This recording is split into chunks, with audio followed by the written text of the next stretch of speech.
Yeah, I would like a double cheeseburger with a, just give me a #1 large with a Diet Mountain Dew, hell yeah, and a large fry. I'll take that. All right, guys, what's up? Welcome back to the channel. Today, we're talking about the dark side of commercial pressure washing, okay? On every pressure washing job, there's always gonna be some curveballs. But in commercial stuff, you're always net 30, net 60, net 90. They'll net you as far as you'll let them. But in a lot of these jobs, there's some curveballs with higher stakes, shall we say. Maybe not higher stakes than on a $10 million house or the landscaping, right? When it comes to that thing, but there's a lot of little curveballs because this is not an environment that some of you guys work in all the time. Today, we're meeting up with some grease that we're putting 250 degrees on plus degreaser. Now, I knew when we arrived that this grease wasn't gonna come up completely. It's never gonna look pretty again. It's never gonna look pure white like this roof used to when it was brand new. But we're gonna do our best and we're gonna show you how to get it done. All right, Ben, what we got going on here today? Well, we've got about 3/4 of an inch thick grease that this has got to be years of growth. Like, this is bad. Degreaser really won't cut the super thick stuff. No. It'll kind of get some of that top layer off. I don't think there would be any degreaser that could cut through something like this and you be able to use cold water.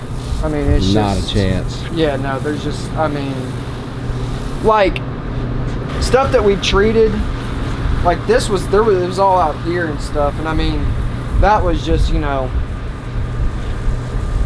pretty thin. So I mean, that stuff came up with a little bit of heat and then the degreaser, I mean, it was no problem. But I mean, this is softening it up for sure.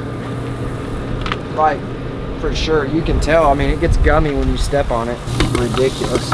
And you happen to, crazy thing about it is this is a TPO roof, so this is like a rubberized type of synthetic roof. This is something that's not going to be like super pretty when it's done, but you know, we'll have a good majority of the grease up. But I mean, this is something that's going to take a couple cleans at least to get it back to where it somewhat looks good. All right, so on this roof, we've started treating it a little bit. As you can see, this Dynamite degreaser is eating through that top layer and it's gumming it up. It is soaking through that grease and breaking it up pretty good. It's hard when you first come in contact with it, so we're softening up a little bit. We got the hot water unit turned to like 240 something degrees. We started out at like 140 and that wasn't cutting it. But a lot of this stuff's gonna probably take a scraper. You wanna be very gentle around TPO roof because you can cut it.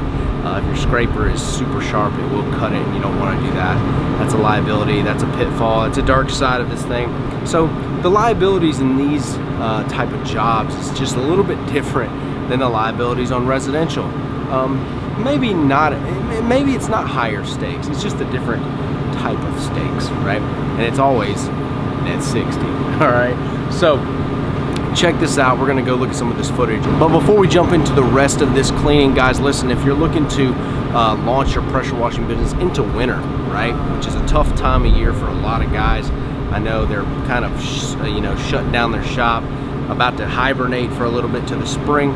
Glenn Jernigan, Mike Badan, Justin Rogers, and myself developed this 5-day Christmas lights installation boot camp. It's coming up very, very soon. It's coming up next week, and we're gonna be running this boot camp for you guys, teaching you how to install it, how to sell it, how to take it down, what are the contractual agreements, what do you need to store, because Glenn Jernigan is gonna make over $150,000 within an 8-week period, right? In the coldest part of the year where water freezes and we can't work, Glenn is gonna keep his business running into the spring. So if that's something you're interested in, supplementing that income, it's a super cheap boot camp.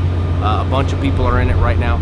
Jump in the link below in the comments and in the description. Let's check out some of this cleaning that Ben is doing right now.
So, what are you using to get this up, Ben?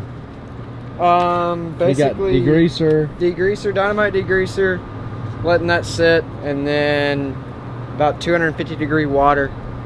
and it's still. It's still not wanting to come off. Dang, boy. Can y'all believe y'all eating that? Yeah. Damn. Yeah. What does that do to your insides? That's all them Jack in the Box burgers. It's that fake meat. That's That Bill Gates meat. That Bill Gates meat, bro. Oh, for y'all that don't know. As you can see right here, the steam coming off of this water. This water's right at about 240 degrees. Now that is 240 degrees coming out of the burner. It's probably not 240 degrees as it comes through all of this hose and a little bit of heat dissipation, but it's still probably a solid 200. But as you can see, this grease is not even budging. It does not give a shit, dude. It's like a honey badger. It doesn't care. Look at it. So that's when you know this stuff is like turned into a tar-like substance. And degreaser will help.